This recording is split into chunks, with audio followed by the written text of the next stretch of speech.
Greetings, Collective Coven. This is Trey, aka Taboo, tarot reader, author of Astrology for Divination and Archaeo-Astrology. In this book-umentary, we'll be exploring the mystery of Sukuh, the College of the Cosmos. Sukuh is a megalithic trapezoidal temple which highly resembles other megalithic sites such as Mexican step pyramids and Egyptian step pyramids.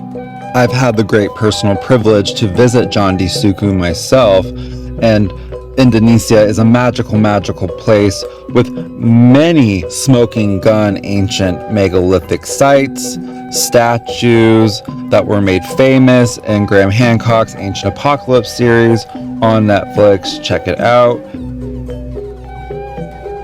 My main walkaway message regarding the College of the Cosmos is that there is smoking gun evidence for cultural diffusionism and deep antiquity at Sukuh. There are clear depictions of different civilizations that we would recognize as the Egyptians, the Maya, the Syrians, the Chinese.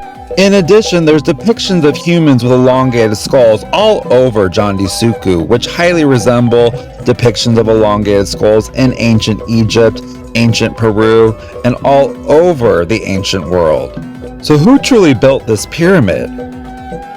My main bones to pick with patriarchal academia regarding this site is 1, their denial of the site's advanced astronomical wisdom, and 2, how they interpret all the astrological symbolism literally. Anyone who is, in my humble opinion, a seeker doesn't have to be a professional archaeologist to go to these sites and recognize that there's something that we don't fully understand about them. Clutch his pearls. You don't have to be a gatekeeper quackademic in what they call higher education, aka being a professional gaslighter. Clutch his pearls. To know that when you go to these sites yourself, when you have that privilege to visit them and perhaps really spend some time there exploring, that most of what we think we know is through a distorted framework of settler colonial white supremacy, which is politically motivated to deny what we can see with our own eyes, deny the obvious connections. Now, the traditional chronology, always with anomalous artifacts and anomalous evidence, it will, through a process of what Michael Cremo, author of Forbidden Archaeology, calls a knowledge filter, a type of censorship, frankly, which will either outright hide, suppress evidence that disrupts the traditional chronology, or it relies on outdated dating tests such as radioactive carbon-14, notoriously easily contaminated and therefore unreliable, and we know always makes things look younger than what they truly are. Therefore, the traditional chronology is built on a house of sand of old, decrepit, dead white men's assumptions and internalized biases. Then what do we have? We have nothing. Approach these dates with discernment. Just take a brief look at this beautiful sculpture at Sukuh to have a little think about the level of mastery of stone craftsmanship, art, architecture, proportion, mathematics. Just meditate on how truly sophisticated this cosmic egg sculpture is, for there is so much deep astrological and astronomical symbolism all over the site, and if you don't have that framework, you're perhaps not going to understand what you're looking at. And this cosmic egg is a dual symbol of ellipses, or the ecliptic orbit of our Earth, biological procreation, and its advanced matriarchal wisdom, speaking of biology and cosmology, and is likely from past Satya Yuga cycles. It's likely very, very, very, very ancient site that is not going to be from, in my humble opinion, even the Kali Yuga. It's important to remember the neighboring sites to understand the holistic bigger picture of interconnections, and also to keep in mind what was the original state of these sites prior to colonization and destruction. For you can see here, there was an original Shiva Lingam phallus sculpture with a chronogram or a date of 1440 AD, said to be originally on top of the step pyramid at Candi Sukuh. This is what has been used to primarily date the site. However, the sacred geometry of these pyramidal structures themselves speaks to a different level of sophistication that the crude inscription seemingly does not match.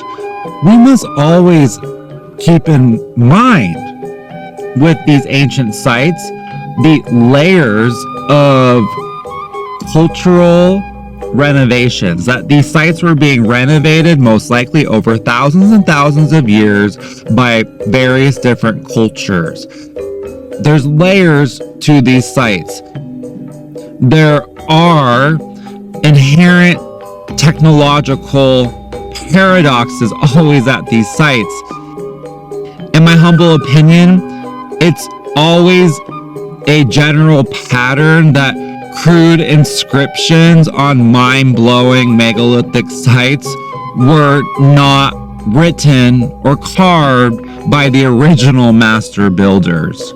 Having myself personally visited Candi Sukuh, Candi Seto, Panataran, the more famous Gunung Padang, and unknown pyramid sites in Java as well, in my humble opinion, the ancient Sunda Strait is a smoking gun for a long-lost matriarchal civilization.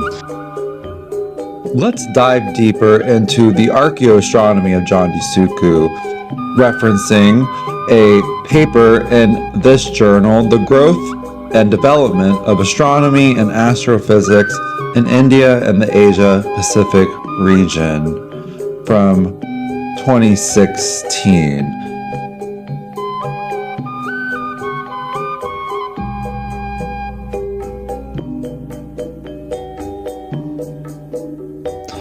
Astronomical aspects of Sukuh Temple, a 15th century Hindu temple in Indonesia. Side note, I personally do not concur that this temple is from the 15th century. It's okay to cite and share sources even if you do not resonate 100% with the information being presented. Now let's dive deep. Abstract by A.K. Rodia and T. Hidayat.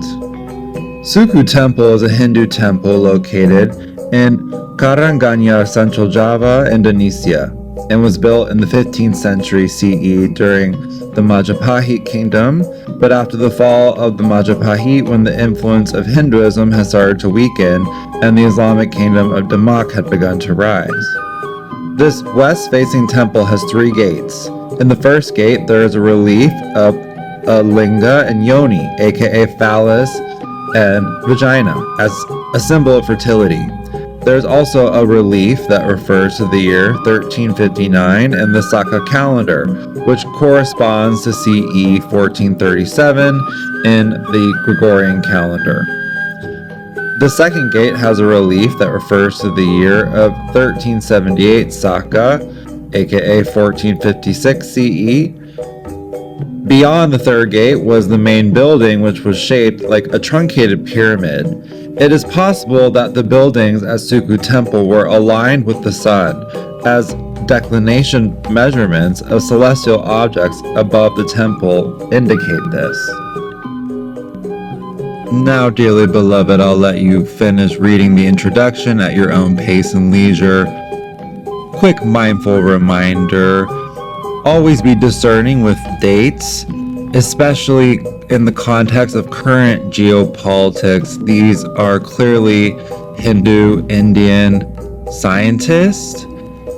And Indonesia is a predominantly Muslim country. So given Hindu Vata's systemic Islamophobia and rabid Hindu nationalism, let's be very discerning of the date being proposed here. Of course, the Vedic civilization played an important role here. However, that civilization was not the only contributor, and this time period perhaps was a period of renovation. The patriarchal ego finds it very difficult to understand this concept that multiple cultures across multiple timelines have contributed to ancient sites. Colonizers have a horrible habit of attributing ancient sacred sites to only one culture which serves their political interests. And we must always question the political motivations behind attachments, defensiveness, deflection, and downright denial surrounding the chronology of these sites. Everything is political, especially archaeoastronomy of ancient sites that likely were developed by Black and Indigenous people of color of the global South. Differences in technological advancement when comparing the crude inscriptions with the megalithic structure itself imply different eras of construction. In archaeology, older is deeper, and at these megalithic sites, the larger stones are always at the bottom layers, implying to us that the foundations are much older than the structures on top of them. Sukuh Temple as a Hindu temple. Quote, back in the 15th century, it is likely that the poets in the mandala community associated with the inscriptions at Sukuh Temple lived in isolated localities on the surrounding mountain slopes. As we have already noted, architecturally, the Sukuh complex is divided into three parts in the forms of three terraces centered via ornamented gateways. This architectural arrangement is often referred to as the Tri-mandala. The Nista mandala is the first part, the Madhya mandala is in the middle, and the Uttama mandala, which forms the main area. In Hindu philosophy, the three mandalas symbolize the concept of the human journey, birth, life, and death, or Satriya, King, and Brahmana.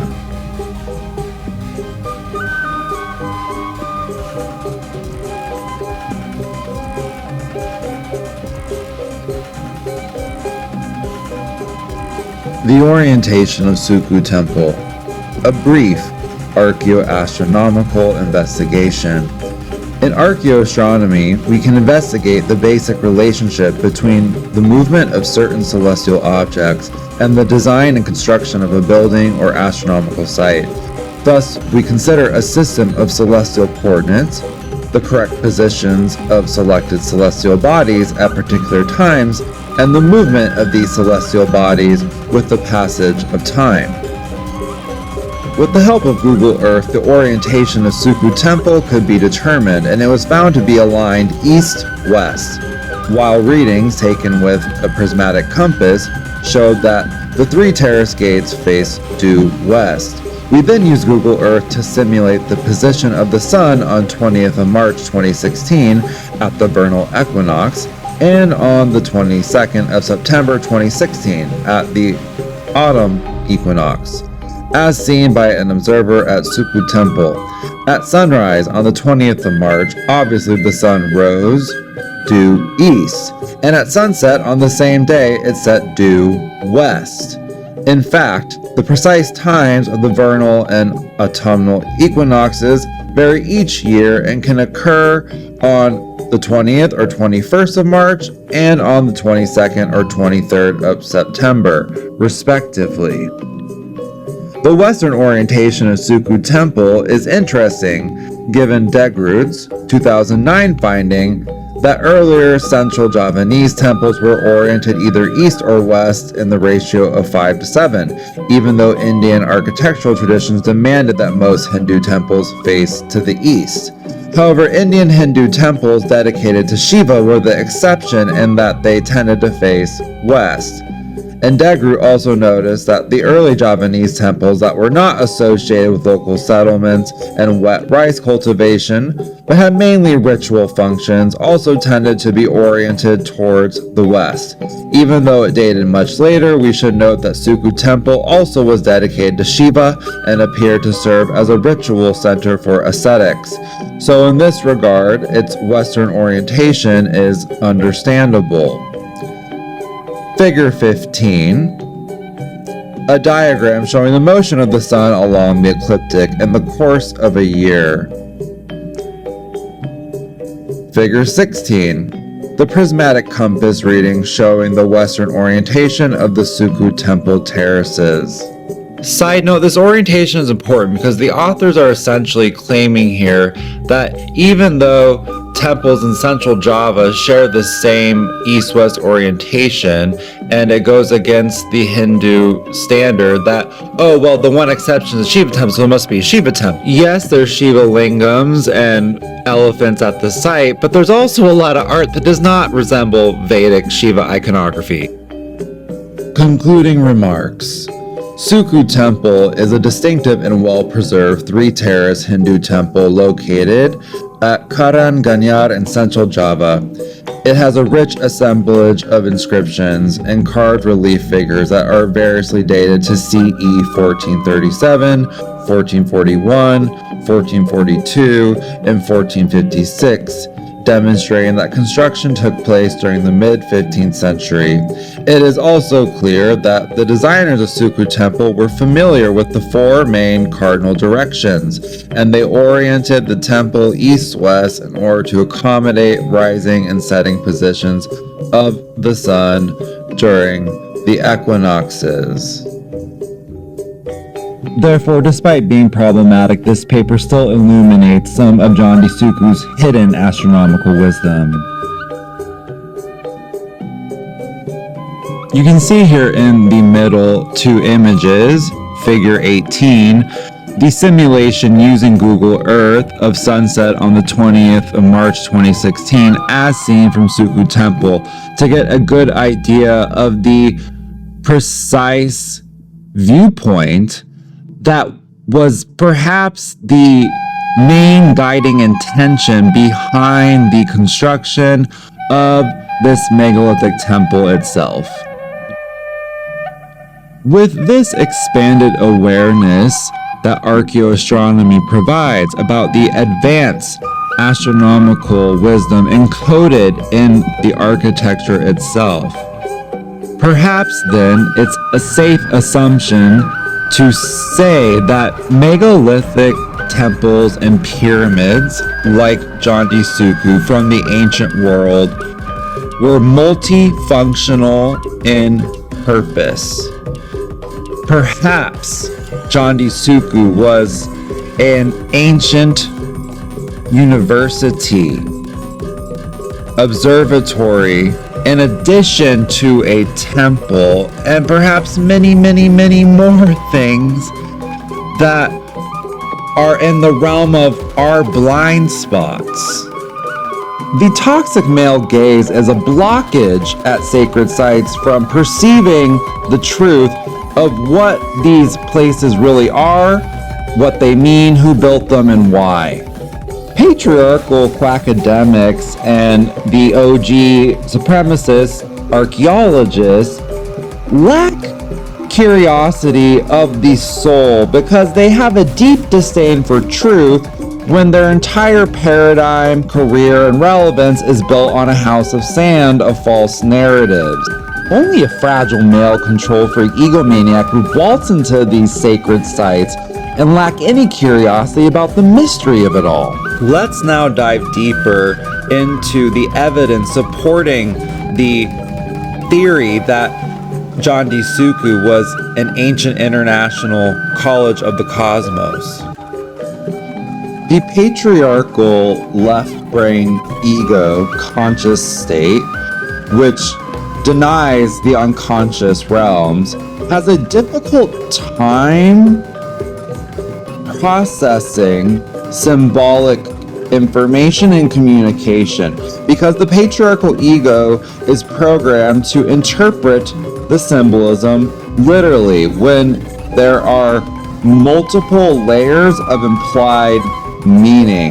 So at Candi Sukuh in particular, a lot of mediocre male academics who feel they have some type of entitled authority to be tour guides at the site are love and gaslighting their way through these spaces and places, projecting a patriarchal perception and looking at the art through their own sociocultural filters. And therefore, they are seeing what they want to see. They're seeing what they've been programmed to see. They're seeing what they've been told to see.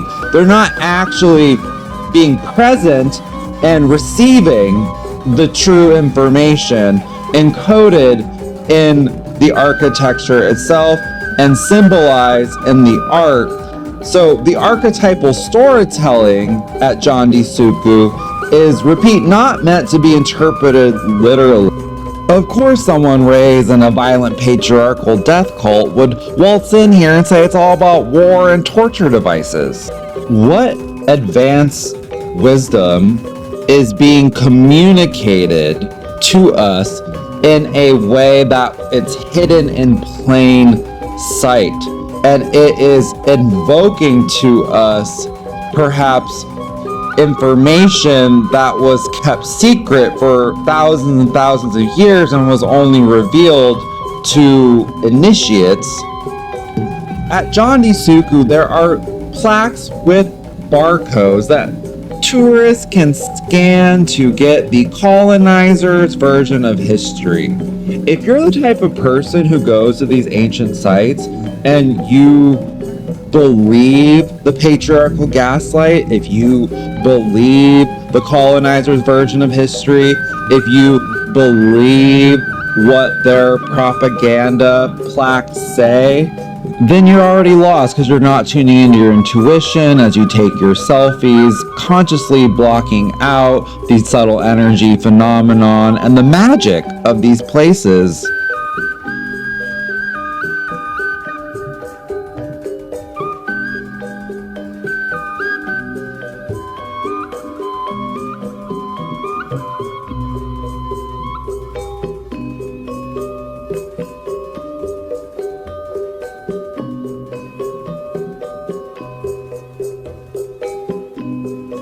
So what are we looking at here?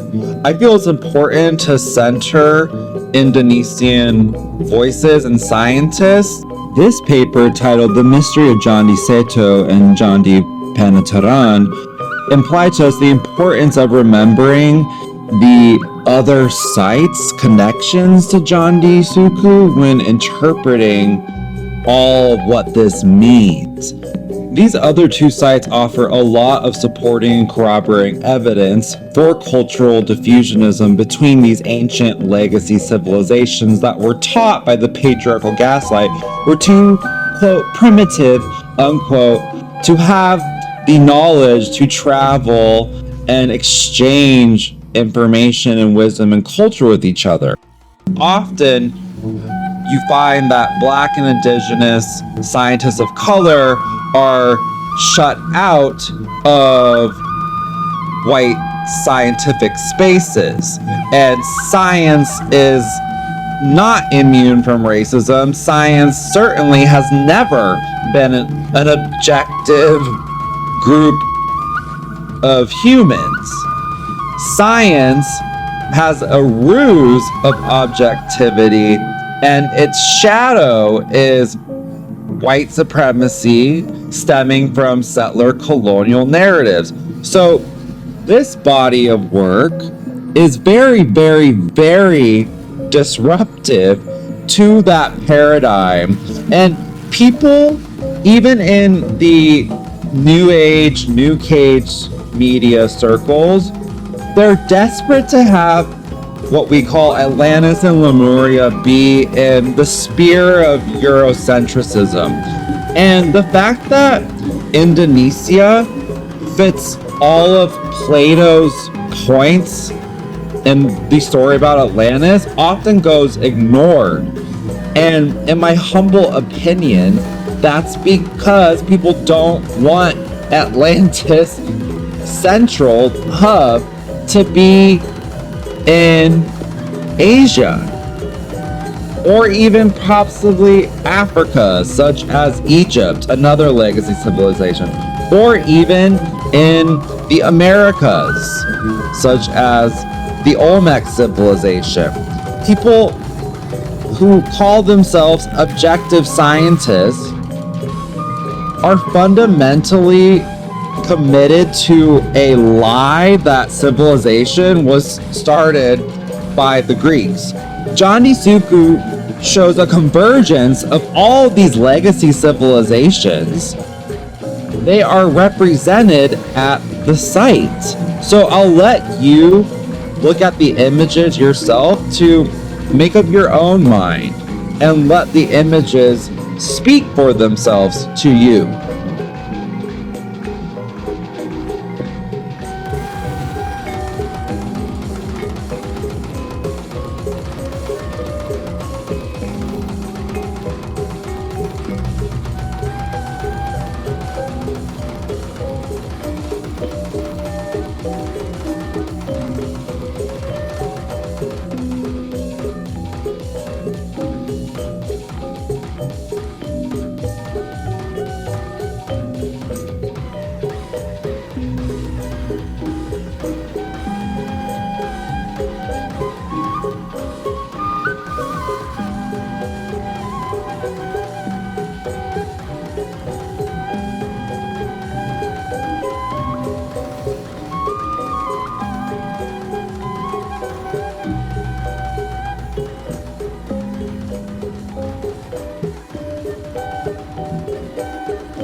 Greetings, Collective Coven, and we're back to offer some interpretation insights to hopefully help you integrate and download your own intuitive impressions of the symbolic art at Candi Sukuh, Candi Seto, and these sacred megalithic sites of ancient Indonesia.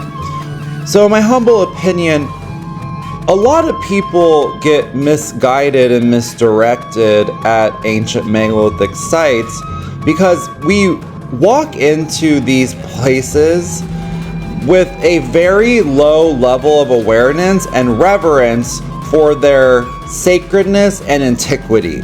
That these are sacred spaces and places.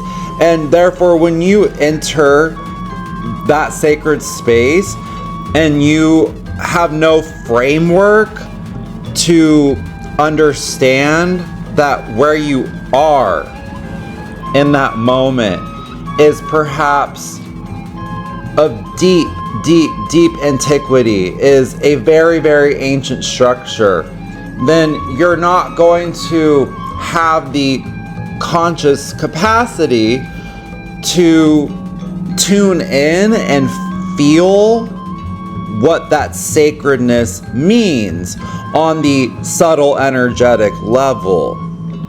In my humble opinion, we must acknowledge that there is a heavy web of deception and lies surrounding ancient megalithic sites in the global south.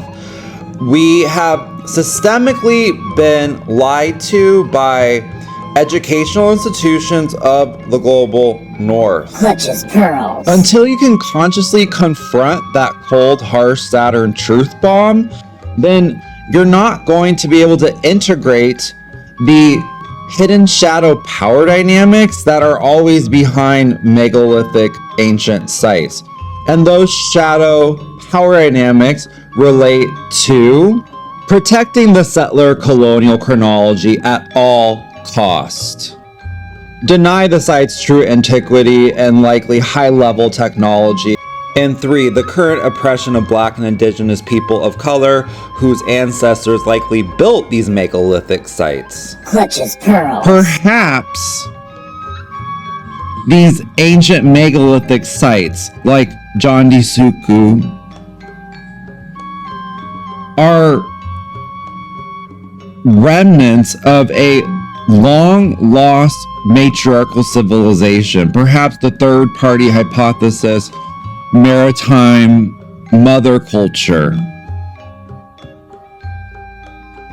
Patriarchal frameworks are not going to, in any way, shape, or form, have the cognitive capacity, emotional maturity, nor spiritual development to understand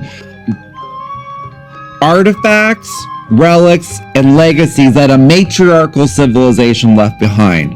Period. Therefore, with that fact being established, ignorance allied with power is the enemy of truth.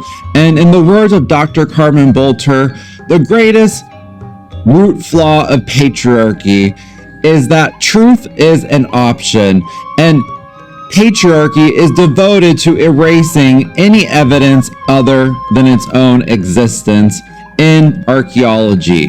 And if it can't destroy the evidence, then it will resort to deception tactics, Darvo narcissism tactics, aka deny, attack, reverse, victim, and offender, and or outright ad hominem attacks against any brave, curious soul who is open to following where the scientific evidence takes them versus being attached to internalized supremacy ideologies. Clutches pearls. We must acknowledge that archaeology has centered the voices, perceptions, and opinions of Clutches pearls. narcissistic, sociopathic, racist, mediocre, cis heterosexual white men who have a deep control freak complex. I'm uncomfortable. Traditional archaeology of the global north is an intellectually dishonest, quote, pseudoscience, unquote, which is mired in a swamp of settler colonial Clutch his pearls. internalized supremacy ideologies and blind spots, and it functions more like a priestly cult of high school debate team boys who have a lot of repressed Clutch his pearls. curiosity of the soul. Excuse me, can I speak to your manager? Without doing the shadow work of acknowledging the hidden shadow power dynamics of racism, sexism, ableism, There's racism. all the isms, really, you are going to waltz into sacred sites completely oblivious to the sacred energies present there. Clutch his pearls. That is opening up a funky portal of juju energy when basic biddies who have been severed from discernment, bless their hearts, are frolicking around sacred sites, woefully ignorant of where they are and how sacrilegious they are behaving, completely unconscious and unaware of the energetics of the site. So now let's walk through some of the more intriguing discoveries at Candi Sukuh of various anomalous artifacts which speak to some type of potential subtle energy technology which utilize crystals. Piezoelectric crystals such as quartz are the foundation of all modern computing technology, through which I am imparting this information to you, dearly beloved. Ergo, we are accustomed to viewing crystals in ancient artifacts as mere decorative elements in what we perceive or assume is art, but perhaps there is a technological aspect as well. All my deep divers out in the collective Coven may be familiar with the Sleeping Prophet Edgar Cayce's work about the supposed crystal technology of the lost ancient mother culture civilization, which we know today as the myths of Atlantis and Lemuria. Therefore, I propose the question, are these crystal Shiva Lingam artifacts just pretty dildos? Clutch his pearls. Or is there something about their function in their original cultural context that we don't understand because it's in the realm of our unconscious blind spots? Let me slide in with a personal anecdote. I visited this site over 7 years ago, and it has taken me years and years and years to process that download. And this is why I always highly recommend that you do post-site visit research, because that process is what allows the unconscious information to become conscious.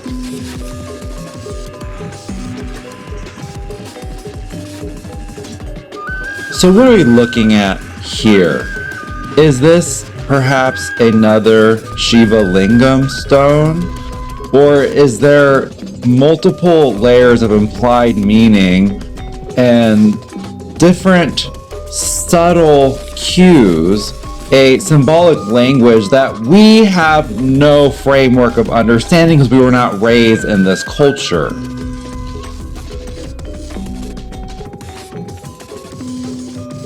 Perhaps this symbolism is a Shiva Lingam crystal stone.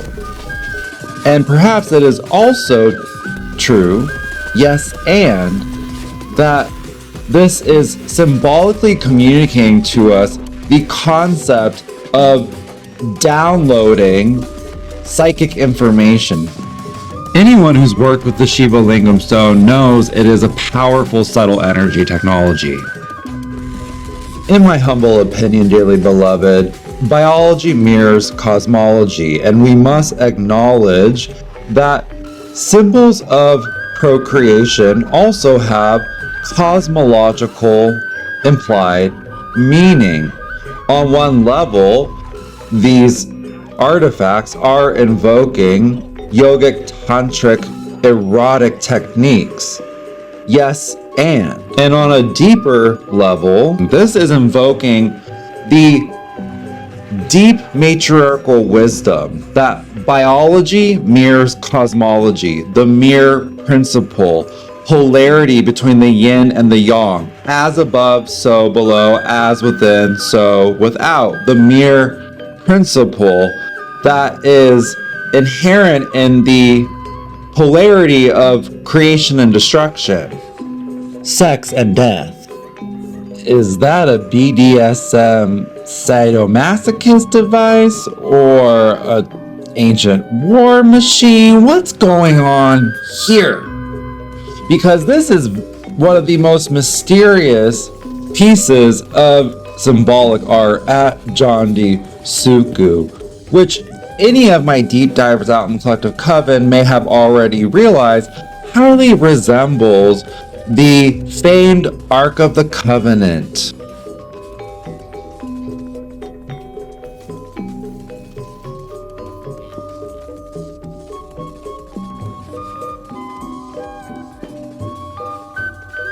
This, I'll just let you be the judge of for yourself.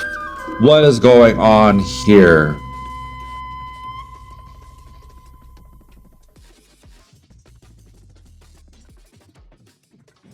Was Candi Sukuh guarding lost ancient high technology that was only available to the ascetics and initiates of this perhaps matriarchal lineage wisdom system? In my humble opinion, that wheel likely generated some type of subtle energy, or at least definitely was churning water, which also generates electromagnetic currents. So this is something that we must acknowledge at these temples as well. When they were functional in their original cultural context, there was generally always running water at the sites, which enhanced the energetics.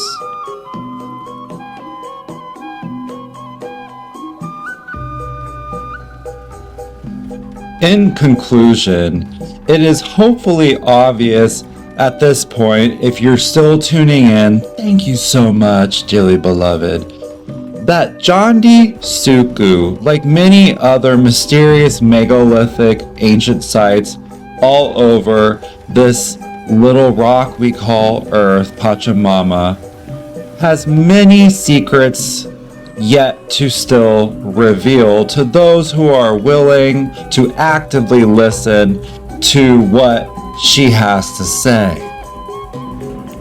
So with that being prefaced, I speak truth to power and acknowledge that the original master builders of this site most likely were the ancestors of the most marginalized in Indonesia, which are the indigenous people of West Papua and Papua New Guinea, people who are black. Patriarchy, settler colonialism, and racism, unfortunately, are a global virus, a global spiritual psychosis, a global distortion of the psyche, and colonization is a cycle of violence.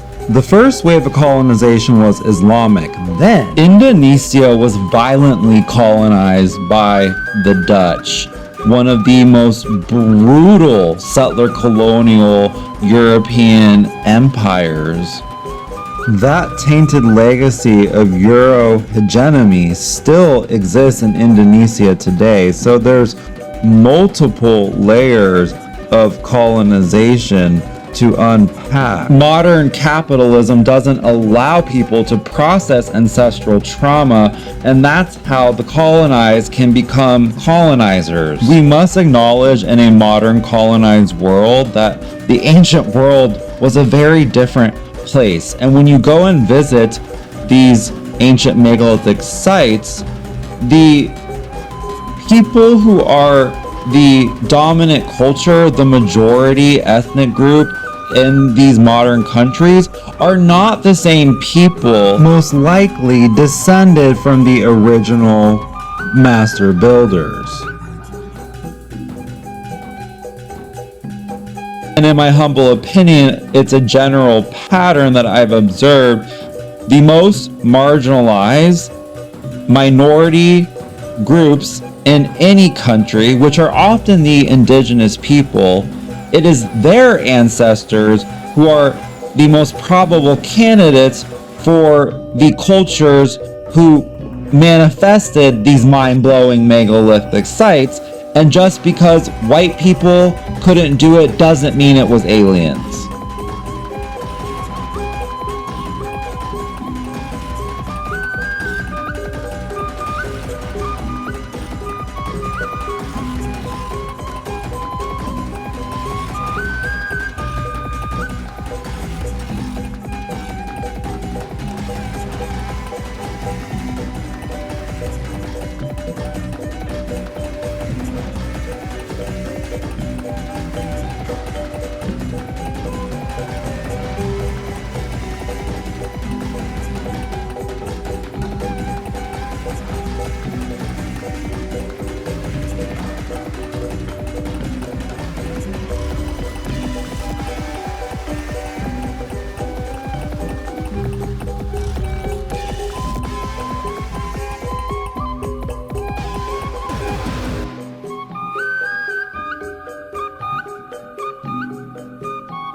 Archaeo-Astrology ultimately is the study of interconnectivity, and everything is interconnected via the mirror principle. Thank you sincerely for tuning in to this free book-umentary about the College of the Cosmos.